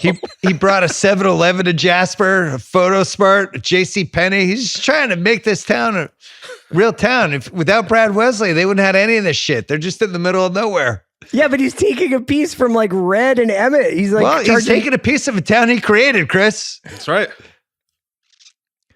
He created the Jasper Improvement Society. Maybe the guy cared about Jasper just a little too much, like OJ. He's a music lover, you know? He loves wildlife. Had big parties. Go over to Brad's on a Friday night. Who else? I didn't see anyone else having big parties. Could it be that Dalton is the villain in this movie and he ruins it for Brad Wesley? Maybe the town should have given in to Brad a little bit more. Maybe Brad had some good ideas. All right, casting what ifs. Swayze was originally cast in Kurt Russell's role in Tango and Cash and pulled out to make Roadhouse. Okay. I think that's a win all the way around. Yes. It's just a W every which way. Well, Kurt Russell's not going to play Dalton, right? It doesn't work. I don't think way. you can do the swap and have Dalton be the same, like reading. It's too Jim close Harrison to Snake Plissken. Yeah, he'd have to make it different. Yeah. And then CR alluded to this earlier. The original Kelly Lynch part was Annette Bening. Yeah. And Kelly Lynch claims, who knows? This is like we're seeing this now with the NBA X-Player podcast boom. When people just say shit on podcasts, you have no idea what happened and what didn't. But Kelly Lynch claims Bening was fired due to a lack of chemistry with Swayze. Huh. I'm not buying this. How come? Because I think Annette Bening's a good actress. And I think she would have had chemistry with Patrick Swayze. It would be great if Annette Bening won the Oscar next week and you went to the press conference and you were like, Annette, Bill Simmons, the ringer, just wanted to clear up the rumor about you being in Roadhouse. Just wanted to find out more. They tried to get James Garner from the Rockford Files for Brad Wesley. Sure. Harrington pushed hard, couldn't get him. Scott Glenn turned down the role of Jimmy Reno. Oh man. So they settled for Marshall Teague. That would have been an interesting one with Scott Glenn. I don't know about the fighting, but definite scumbag. He could do well. I mean, he's doing Silence of the Lambs 2 years later. Like, that's a crazy time. And then John Doe was Pat the bartender who Swayze fires, then he comes back. He was the lead singer of a 1980s punk band called X that I guarantee CR has a CD of. Love him. The world's a mess. It's in my kiss. Come on, I love X. And that's our guy from Boogie Nights, right? That's Amber Waves is the father of the daughter, right? My wife is a pornographer, just nukes her in court. Yeah. Tough scene. What an IMDb for that guy. And then this is like a casting what if sliding doors post movie. Swayze hurt his knee during filming, which CR mentioned earlier, and ended up turning down Predator 2 and did Ghost instead because Ghost didn't have the same athleticism because his knee was still fucked up. You talking about the Danny Glover role, the lead in Predator 2? He was going to play Mike Harrigan. I don't know who that is. I don't know who that is. I think that's Glover. Lead. Yeah. Wow. Oh yeah, it'd have to be the lead, I guess. So we ended up doing Ghost instead. The Ruffalo Hannah Rubinek Partridge Overacting Award and the Teddy KGB Actor Doing Their Own Thing Award, that's got to go to Ben Gazzara as Brad Wesley, right? I had it. I had overacting for Pat Swayze dragging Jimmy's dead body into the lake and going, Wesley! I had it for Kelly Lynch. Who's gonna save him from you? I had that. That was my backup. All right, That's fine. We'll give it to Kelly Lynch. Who's gonna save them from you? Joey Pants Award, best that guy. We mentioned Kevin Feige, however you say his name. Yeah. Terry Funk. Gary Hudson is the Mr. Saturday. You're going to make you my Saturday night. He's one of those guys. But I think the winner is the waitress, Catherine Weahite, who played Carrie Ann. She was Chloe in ER, was the damaged sister of Sherry Stringfield. She's one of those people. Dion Waiters Award. But there are so many people in this movie where it's like Alan Graff, like a lot of stunt guys doing roles. They're coming out of our ears. Dion Waiters Award. Just, I mean, I'm in awe looking at my iPad at this threesome in the final. Sam Elliott, Jimmy Reno, the prison rapist, and Terry Funk. I think I go Jimmy. Yeah, I think it's Jimmy too. He's only Jimmy in like 4 scenes. Yeah, I think Sam kind of like, he comes out of the gate and his first 3 minutes are stunning.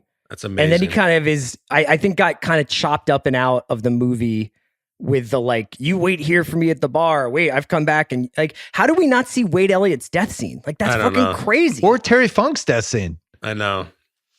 Bill, I just have to shout out. Kyle looks sad. For the people listening, Kyle's like genuinely sad. He's like, I know. Well, you messed me up emotionally by saying there's like a 3-hour cut where Keith David fights Terry Funk. Like, I feel like something was taken from me. But I want to shout out one actress, Dawn Ciccone. Dawn Ciccone is the girl who comes in and ends up in the closet, you know, the regular Saturday night thing. The IMDb is crazy. No credits before, no credits since. Just one and done, which means this woman somewhere in her life, I'm sure, gets into conversations about, you know, I used to be an actress and I was in this Patrick Swayze movie. Holy shit, which one? Roadhouse. Wow, what role did you play? I was Steve's regular Saturday night thing in the closet. Jesus, what a burden to carry around. That's the only thing she's ever done. Dawn Ciccone. Well, Marshall Teague, I think this was the peak for him, right? Yeah. I mean, he's in tons of movies afterwards. So, yeah, I mean, he's in that guy. He did a bunch of Michael Bay movies in the 90s. Yeah. I mean, he's stayed busy. Recasting Couch. They were going to make this movie as a remake in 2015 with Ronda Rousey, and then she lost to Holly Holm, and it fell apart. And now we have this Jake Gyllenhaal movie, which we've avoided talking about. We're almost an hour and a half into this podcast, and you're not intrigued? I'm intrigued. I'm intrigued. It's not the reason we're doing this podcast is because if the Gyllenhaal movie's good, I do think it affects the Roadhouse. It affects The Search. It affects when we see it on Cable Guide. It feels like a little bit of an end of a 35-year era, but there's a possibility the new one will suck and we'll still get to keep our original Swayze one. All right, semi-new category. We started this at the lab tour. Would the director's commentary for this movie be better with Tony Romo or Chris Collinsworth? I think actually that's a great one. I think Romo could get really excited about. It's like, Jim, he's got a shoe blade, Jim. He's gonna get right him, boot, Jim. Yeah, right boot, Jim. He's fucked guys like him in prison, Jim. But Collinsworth would enjoy. Oh, Mike. I mean, Jeff Healey, he can't see, but he plays with something deeper than vision, Mike. That's a guy you can build a roadhouse around. Yeah. I mean, what do we ask him to do classic rock, he can play it, blues, he can play it. He's got all the town gossip, Mike. I just love a Jeff Healey. I don't know. The throat rip. Wade Garrett's taking off his pants, Jim. He's zipping it out into the restaurant, Jim. Oh, no. Oh, Tony. They'd both be great. That's a tough maybe together. Brad Wesley's out of control, Jim.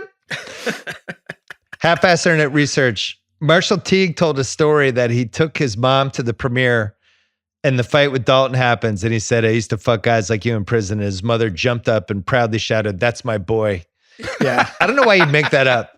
I think that we should have some kind of, this should be like, not an award, but it's basically like I used to fuck guys like you in prison. Yeah. Award. If you wait a certain amount of years in between Roadhouse viewings, you kind of forget he says it. Yeah. And when he says it, you're like, oh my God. But like, it's like almost like you memory hold it for just like, if you wait a certain amount of time. Oh my God, I forgot award? Yeah. The oh my God, I forgot. Yeah. The I used to fuck guys like you in prison award for best memory hole.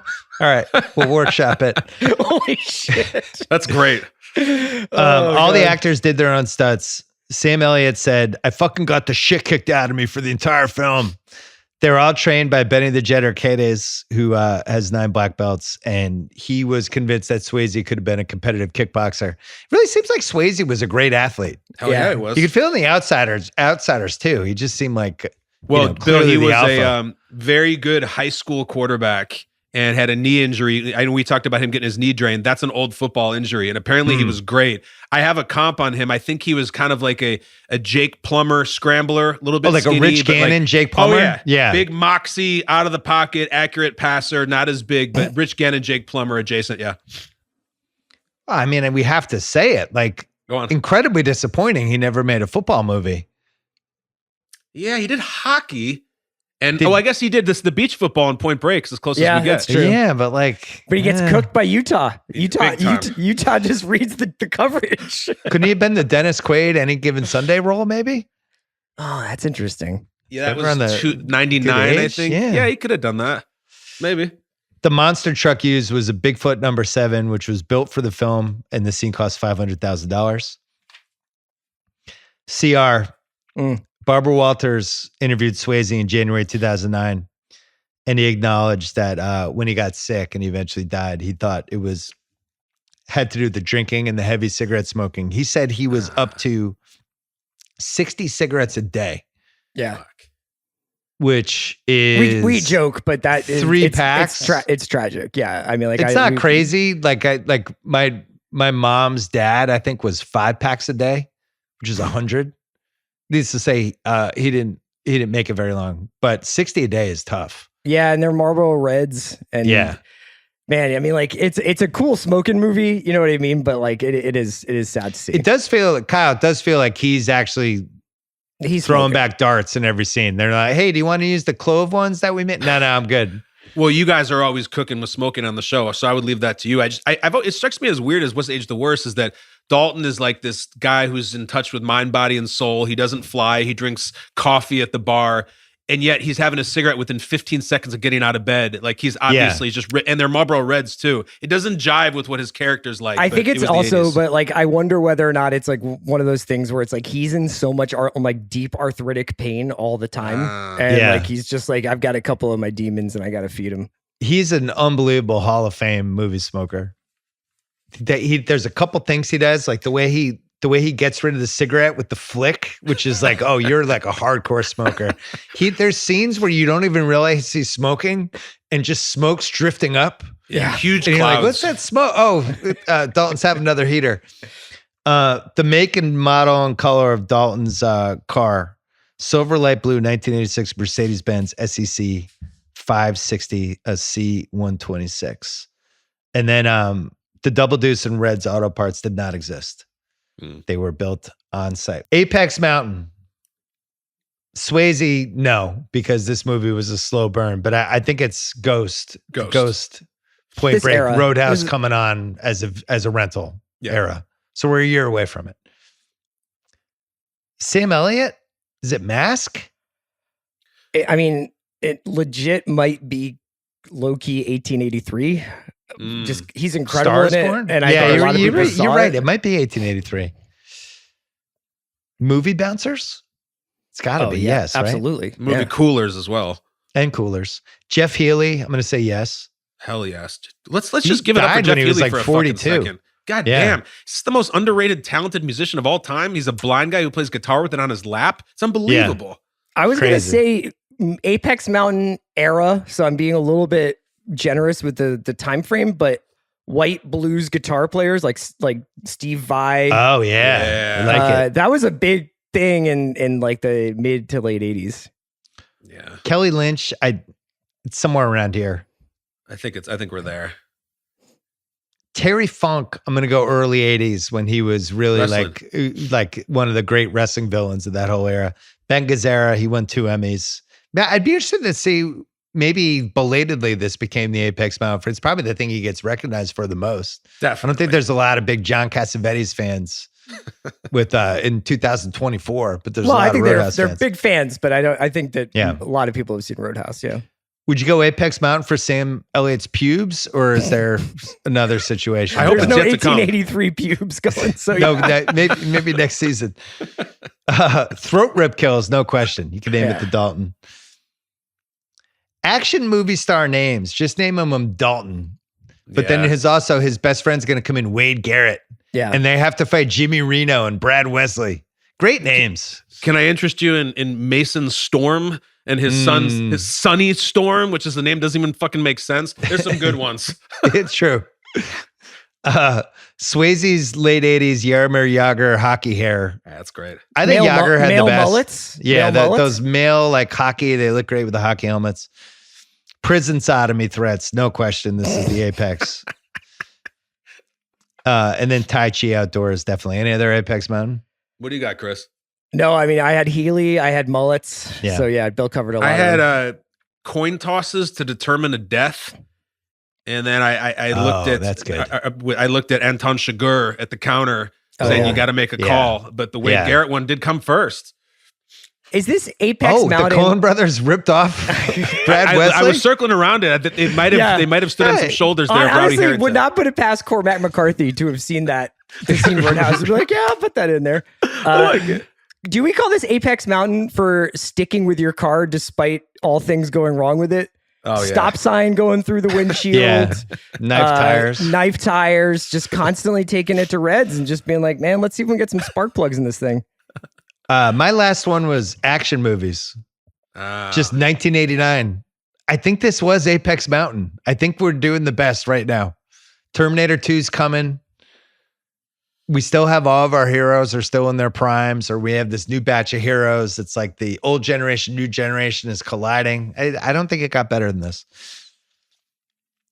All right, semi-new category, racehorse or fantasy team name. Well, mine's go ahead. What do you got? I have. Well, you go. Chomping at the. This is autobiographical. I've already had a fantasy team name called Right Boot, and I'm not making that up. Wow. Right Boot has been a team before, so that's mine. Right Boot as a racehorse would be great. Yeah, I in the vote out league I'm in with Cousin Sal and all those guys. My team name has been the Double Deuce for I think 22 years. Awesome. Including a picture of the Double Deuce that we had to put in the CBS old version site. Or new version? Is it the old or the new Double Deuce? No, it's the old one from 89. Yeah, so the Double Deuce. Even it's been so long, I just call it the Deuce now. It's like a nickname for the fantasy team name. Sure. It's, really love the Double Deuce. Pick a nits. So Dalton's price, if you want to hire me, $5,000 up front. Go on. $500 a night cash, and you got to pay all my medical expenses. Yep. All right, so he's working 5 nights a week. So that's $2,500 a week. Sunday, Monday off, maybe $125K a year cash. Also $5,000 up front, so now we're at $130, and you're paying all his medical expenses. Pretty lucrative job. You think he's on the books? You think he's reporting a lot of that income? He doesn't have an address. He doesn't have any of that stuff. I think it's all under the buying table. Cars in cash. Yeah, I think it's so almost really like $300,000. Yeah, for inflation in 2024 dollars, it's almost $300,000 to be a cooler. I don't like that our guy didn't negotiate with him a little bit. Like, what about $450? He's just like, all right, that's it. Here's money. Here's my thing. Both Dalton and Jimmy need to get equity pieces of these places. Yeah. Like, I don't know. Jimmy must just be a psychopath because he's like, I'm fucking killing anybody that Brad tells me to. But like, Jimmy's kind of like a house pet. I don't really know what his ambitions are. Dalton should go into places and be like, I get 10% of the door. Yeah. Going forward for cleaning this place up. Do you think in the 3 hour, 50-minute cut, there's a scene where Jimmy goes in, talks to Brad? Hey man, just thinking about what's my future? Like, is this, I'm happy just being the psychotic guy who just kills people, but what's next for me? Can I manage the JC Penney? Do you think I have it in me?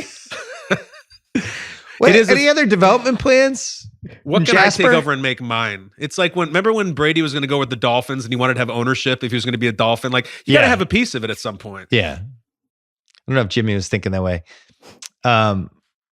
I mentioned how we should have seen Dalton kill Terry Funk. That's a nitpick. All right, so let's talk about the fat bad guy at the end who the polar bear falls on him. Tinker? And he's the only one left. Yeah. At the end. And then it seems like he just crosses over, like when Robert Loggia dies in Scarface, and they're like, hey, you want a job? And he's like, yeah. And then Manny goes, hey, man, you got a job. Can you switch sides like that in real time? Yes. In 80s action movies, you can. I feel like that guy should have been arrested. It's a little bit more comic. I mean, nobody gets arrested. The fucking Red is walking out the door with 4 shotguns when the cops come in. Fine. So does that guy now, he's like, all right, hey, sorry about all the shit before, but do you have Monday through Friday at the I think Deuce now? Dalton's like, here's my Buick. You have 5 seconds to get out of town. You know. See, I think Tinker's a great locker room guy. I think you want him around. Remember on the driveway scene when he says, "I'm sorry, boss." Brad Wesley says, "I believe you, Tinker." Just immediately they like him, and Tinker will fight. And I think they're just like, fuck it, Tinker. It's like you're Antonio Brown. Come on over. We'll make it work somehow. You're that talented. We it's like when you. Johnny Damon went to the Yankees. Yeah, well, fuck it. Do you really want to be a blind musician at the scariest bar in the South? Maybe move to LA or San Francisco? I don't know. Also, there's just like he's like blind. So like guys are like sneaking up on him and like playing jokes and stuff like that. Well, that one guy throws the beer and it splashes on him. And it's like, oh no, Jeff. Like you feel bad for Jeff Healy. Yeah, it's tough. What do you have for picking nits? Oh, well, we talked a little bit about Dalton living in a non-air conditioned barn that smells of horse shit. So that I feel like he could have probably found like a different room situation. Yeah. I think it's just really this chain of events. Soaking wet Dalton, wearing nothing but sweatpants, runs from an exploding farmhouse to do battle with Jimmy, during which he tears another man's throat out. And then in the next scene, after Elizabeth has basically dumped him and it's night, the next scene, he is wearing perfectly laundered outfit, goes to the Double Deuce during the daytime. No like trauma. No like I feel bad for ripping this man's throat out. Nobody. What did they do with the corpse? Yeah, it's almost out of sequence. It's out of sequence. That's my biggest picking nit. All right, that's a good one. Mine is wildly different. No couple in history on their second date has had that manner of intercourse that those two have in their house. It is fucking wild. They go on one date, they have a tasteful kiss. On the second date, he lifts her up, slams her against the stone wall, and just goes in. Jagged stone wall. Yeah, hard. And just goes in and does it standing up. Like that is an insane piece of coitus. I've even read that like Kelly Lynch has said, I get asked a lot that he slammed me against the wall. I had pads on my back to protect me from it. Wow. I mean, it's just, that is an outlandish way to go about it on a second date. And then he ends it with her being like, "You gonna stick around?" And he's like, "Nope." Well, you left out the other part. What? Leaves all the curtains open so Brad Wesley can fucking have a little stroke fest across the lake. Oh, man. Brad Wesley's like, "This is great, man. Thanks for leaving that." It almost felt like he was taunting Brad Wesley a little bit. I have another very small nitpick. So, you're my regular Saturday night. He walks in. Steve. There's some doggy style sex going on. The guy immediately has his pants on and no boner. It's always a nitpick for me when they see that. Like either don't show me the waist down or whatever, but you can't go from doggy style sex to just you're wearing your tighty whities. That's in the 3-hour cut. Yeah. I like it. I'm not asking to see another man's erection. I'm just saying, like, just show him from waist up. Steve standing at complete attention. It just takes me out of it. Yeah. By the way, Bill, when he delivers that line, "I'm on my break," aren't you like, he is on his break, Dalton? Get the fuck out of here. Leave him alone. Come on, Give him 10 minutes. My last one, and this could maybe be a new Rewatchables category. It turns out Red Webster of Red's Auto Parts is also Kelly Lynch's kind of uncle. Yeah. Like they're related. Yeah. Movies will do this. The most famous is Beautiful Girls. Uma Thurman is related to Stinky, the guy who owns Stinkies. And it's like, oh, it's my cousin Stinky. Yeah. And it's like, you guys are not related. You share no blood at all. So when they do like, oh, this is my niece, Doc, the doctor. I don't know. I'm just not buying it. I hear you. We've hit everything else. Sequel, prequel, prestige TV, all black cast, or untouchable. I love the Jimmy Reno prequel. I'd much rather would have had this than Gyllenhaal. Gyllenhaal just should have played Jimmy Reno. Oh my God, that would have been great. Yeah. He'd be a great young Jimmy Reno. Jimmy Reno. That'd be awesome. Awesome. So can I add a little bit of a wrinkle to this category, Bill? Yeah. Sequel, prequel, all black cast, untouchable, or New England Patriots dynasty style documentary told from the perspective of Brad Wesley. I tried to save Jasper. I always thought the double deuce had some promise. I'm definitely adding that to the rewatchables from now on. And then Dalton came in. What would Bob Kraft have done with Jasper? Yeah. It's just there's an entire episode about how we Dalton had just was traded Aaron Hernandez. Everything would have been fine. Dalton's getting the shit kicked out of him by the four guys before Wade Garrett shows up, and that's just the whole episode about how bad Dalton was as a fighter. We don't see the we knew aftermath. we need to move on. Yeah. Incidentally, though, my other idea would be give me the say 5-6 episode Wade and Dalton in Memphis with this love triangle that sent Dalton into such a spiral. Roadhouse Memphis Nights, I think you call that. Yes. Skinamax. Is this movie better with Wayne Jenkins, Danny Trejo, Catherine Hahn, Steve Buscemi, Sam Jackson, Michael K. Williams, JT Walsh, Byron Mayo, Harling Mays, or Philip Baker Hall? This one I got Byron Mayo, and I think Byron Mayo has to play Emmett, and he comes up during the first sex scene between Clay and Dalton. She's like, Liz, Dalton, there's room for 3 here. I got some of the Tai Chi oil. Come on. Brad's watching. The manure is a natural aphrodisiac. It is true. We needed him. I know you like having sex standing up, but what about on the bed, the three of us? Just one Oscar. Who gets it? Honestly, I would probably do whoever was they don't do this as an Oscar. They should as the stunt coordinator. Yeah. But I suppose you would go. It would be, I was thinking about the Oscars, so it would be the 1989 Oscars in March 1990. If Ben Gazzara had been nominated as Brad Wesley, and they were like, Unanswerable, blah, blah, blah, and then Ben Gazzara, what would his Oscar clip have been? Him driving. That's a great one. Like the breakfast? Shaboom. I think it's the breakfast is the Oscar Would have been clip. The breakfast, right? I like Chris's idea of the driving, but I think it's the goddamn J.C. Penney because of me. Do you think he could have beaten Denzel in Glory that year? And the Oscar goes to Ben Gazzara, Roadhouse. I just like to think everybody who got nominated is a great guy. Probably unanswerable questions. Can you really rip a guy's throat out? Great question. I think you can, but I don't know how. Did you guys, when you watch this, feel your own throat? Yeah, we were talking about that. I'm doing it right now. No, but I mean, did you actually I think you'd have to have nails to rip in and then pull.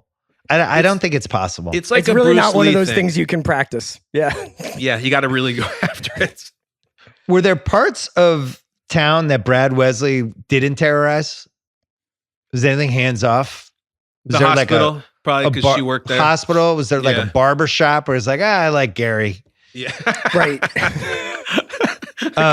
Gary stays out of it. Is there a Walden Books? He's like, yeah, you know what? I like going there. Why didn't Jasper, Missouri have a strip joint? Well, I mean, I think that most people behaved like the Double Deuce was a strip joint. Yeah. So it kind of obviates the need for a place like that. Just go outside Emmett's barn. You can see two people screwing standing up. It's everything you need to know. Fair. Why didn't Roadhouse 2 with Swayze happen? Felt like 93 range, right? Yeah. As it's starting to turn on him, he's thinking about doing Tu Wong Fu and movies like that. It's you know what? Maybe dust off Roadhouse 2. There's a lot of buzz right now. Where would you want to see Dalton go? LA. LA? He's going to LA. He's at the Viper Room, and we're getting cameos from real actors. Wow. I think the he's Viper running Room his brought own him in to place. clean up after River Phoenix's death. He's like, all right, we need a cooler now. We gotta clean this shit up. Got to get rid of the drugs. Here's Dalton. He's the best. I like it too. LA would work. That's great. Terry Funk, best wrestling crossover role ever other than Thunder Lips, Hulk Hogan. Number 2, the number 2 spot for a wrestler wading into a movie that becomes an iconic movie. I can't get there. I got Andre the Giant and the Princess Bride as Fezzik. All right, that's good. That's number 2. And my Roddy number one. Piper and They Live, right? Yeah, Yeah. Okay. it's good. Yeah. Maybe he doesn't. Maybe he's second level. So why did Dalton kill a guy in Memphis? Something about a woman and the guy pulled a gun on him, right? Yeah, well, she never told him she was married. Got involved with a married woman. Yeah. Husband tried to kill him. Self-defense. a man died. Why are you so ashamed, Dalton? Because you shouldn't have been having the affair in the first place. Also, Dalton, are we sure you've never killed a guy in one of those bar fights? Like, right. It seems you get pretty also, roundhouse Dalton, kicking. You can spot a right boot from 100 feet away, but you couldn't figure out this woman was married. You wouldn't look at her the different color of where her ring should have been. Bill. Great Come on, point. Jesus Christ. Any other unanswerables? Yeah, go ahead, Chris. I mean, should we just talk about like what's up with the Dalton's a German car guy? Like that's his baby, that's his prized possession. Like what's that about? Do you think it's because he did a lot of German philosophy in school? Interesting. And started to become a fan. I don't know. And apparently, this was just IMDb research, so it's not like the deepest reporting, but Harrington claimed, I believe, that Roadhouse changed the concept of club security across the planet. No Do we way. think Definitely. that's true? No way that's true. I don't agree with that. The movie just wasn't that popular until like 1995. It took like 6 years for this movie to become Roadhouse. I did have one unanswerable question. Mine's also about cars. Do you think anybody ever called about that Buick? Hey, I've been looking for a LeSabre. I saw your number at the Double Deuce. Well, how many miles that thing have on it? What's the blue book? Why not? I'm looking for one for my mom. She needs a car. Wrong number. What do you have for best double feature choice, Kyle? I have Gladiator and not the Russell Crowe version. I'm talking the James about Marshall, the Brian Cuba Gooding one? Fighting one, directed by Rowdy Harrington. A couple years later, when I was in 8th grade, we'd go to basketball games and ride the bus there, and I had my first Discman. And the soundtrack we listened to was Gladiator, and they had "We Will Rock You," but not by Queen. It was by Warrant, and that shit used to go so hard. I would watch a Rowdy Harrington double feature. Gladiator. Great idea. Honestly, Kyle, that's like a perfect choice. I had Rolling Thunder, which is like a 1970s grindhouse movie, about, a guy coming back from Vietnam and gets robbed by a bunch of assholes in Texas and then takes Brad Wesley. But it's basically like that same kind of vibes. I have Point Break. Just do double Swayze. Sure. The Andy and Red Zwane Award for what happened the next day. So what happened to Brad Wesley's house? No kids. He's got the nicest house in Jasper. You could make a sequel out of like Brad Wesley's sister's revenge. She's lost her brother and her son. She comes back. Maybe she's got like a little bit of crime family to Lisa her. Wesley. Yeah. that could be a net ending. And you got to clean up all the blood. There's a lot of stuffed heads that you got to figure out. Maybe you auction those off. So what are the cops saying? They walk in, it's an absolute bloodbath. There's 9 bodies. Brad Wesley's been shot from multiple different guns from multiple angles. And they're just like, stuff happens sometimes. There's probably an investigation. I don't know if Swayze's swimming naked in the water with Kelly Lynch as Jeff Healey's blasted, "When the night comes falling." Because that's the answer. What do they do the next day? They go to the creek. And they screw in the swamp. That's what they're doing. Carefree. What I love about that is when Swayze's hair gets wet, his mullet gets like 4 times longer and it's like halfway down to his ass crack. It's great. This would have been a good Dalton thing. Could Dalton have normal sex? No Did it way. always have to be standing up against a wall in water? What piece of memorabilia would you want from this movie, CR? Sam Elliott sunglasses. Honestly, Sam Elliott's whole vibe. I wish I was as tall as him. I wish I had his hair. I wish I had his sunglasses. He's really cool. What do you have, Kyle? We've kind of danced around this for multiple scenes in this. Dalton is wearing what looks to be a karate gi, but is actually just a shirt that's tucked into jeans. It's like a karate shirt. I would wear that. And like one guy at a party I go to be like, "Dude, is that the fucking Dalton shirt?" And that guy and I would have drinks together. You'd be like brothers for life. You bond immediately. The Double Deuce sign from the bar seems sign. too big to have. I don't know where you basically it would become your entire house. At the t-shirts for the Double Deuce, I thought like polos? a game worn Double Deuce t-shirt from the set would be cool. But I think for me, it's Jimmy Reno's pool cue. It's like the pool cue Jimmy Reno used to do a 360 in the air. And also a pole vault. Yeah. Yeah, pole vault, whatever the hell he did. The Coach Finstock Award, best life lesson. Pain don't hurt. Yeah. Or nobody wins in a fight. Nobody wins a fight. Be nice. Be nice. Until it's time to not be nice. Yeah. Lot of great lessons. And then Swayze wins the movie.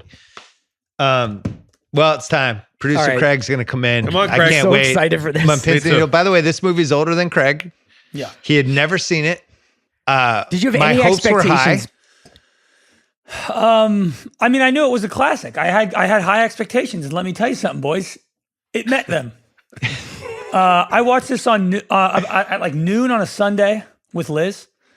She was kind of in and out on her phone a little bit, and I didn't blink for an hour and 54 minutes. I was fucking dialed in on this film. If I had to make like a PowerPoint presentation right now for why movies are worse now and what to do to make them better, I would just show this movie and be like, do all this shit from this movie, just do it. I think it's the most male movie ever made. Yeah. Oh, It's a good take. There's never been a movie more geared to just men. But I will say, there's something about it, almost like Entourage, where like Liz did not dislike this movie. yeah. You know what I okay. mean? Where like it's like so aggressive and earnest in what it is that you almost got to respect it. And it's like what you guys were talking about at the start. Like the lack of self-awareness is key about this movie. It's what makes it so great. It's almost campy. Yeah. Yeah. And nowadays, like knowing that if you tried to make a movie earnestly, that it would just get ripped to shreds on social media, like within 10 minutes of it coming out. It's why you can't do stuff like this now. It's like an old t-shirt. Like whenever I get like a t-shirt passed down to me from my dad, like an old Gildan t-shirt, it's like better quality than any t-shirt you can buy now. Yeah. And that is what this movie is. Did you laugh? What was the wow scene for you? Yeah. Man, I mean, like my favorite scenes is probably the beginning when he's like just getting there and he's like setting the rules and he's like walking around telling everybody what to do. He kicks out the guy who's stealing money. I loved all that. I actually, you know what? I know I'm the big like we didn't need that nude scene. Nudity in this movie, kind of warranted. It's true. I'm with it. I'm there with it. Fits the vibe. Yeah. The fuck guys like you in prison is elite. Yeah, you guys hit everything. You really did. This is an all-encompassing performance from the Did you know I used to fuck guys like you in prison was coming? Had you heard that before, or that he just dropped that and you? Did were you like, have to go back 10 seconds to be like, wait, what did he just say? Yeah, I was gobsmacked. I was like, what the fuck did he just say? Yeah. But I think it's an insult. I was trying to decide. That was a great question, Bill. I do think it's because if I said that to one of you, you wouldn't be like, wow, thank you. You'd be like, what the fuck? True, you're right. It is an insult. But it's like 20% compliment, 80% insult. But it's kind of basically just saying like, you're a bitch and I can take you, I think, right? Yeah. Yeah. I don't know. I might have had that Basically. said to me in my personal life before. I may be a little close to it, so I'll recuse myself. Have you ever had the Swayze haircut though, Kyle? I have, yeah. Around the same time. You can pull it off. I can 90, 91, like everybody had that. It was very, very cool. Definitely. I mean, I was actually inspired by Jeremy Roenick, but it was the same one as Swayze. I couldn't grow it because my hair goes up, not down. It's Yeah. kind of So bad. mullets had no chance for me. Dudes like Austin Butler, like they're kind of starting to get like hair like that For now sure. a little bit. Yeah.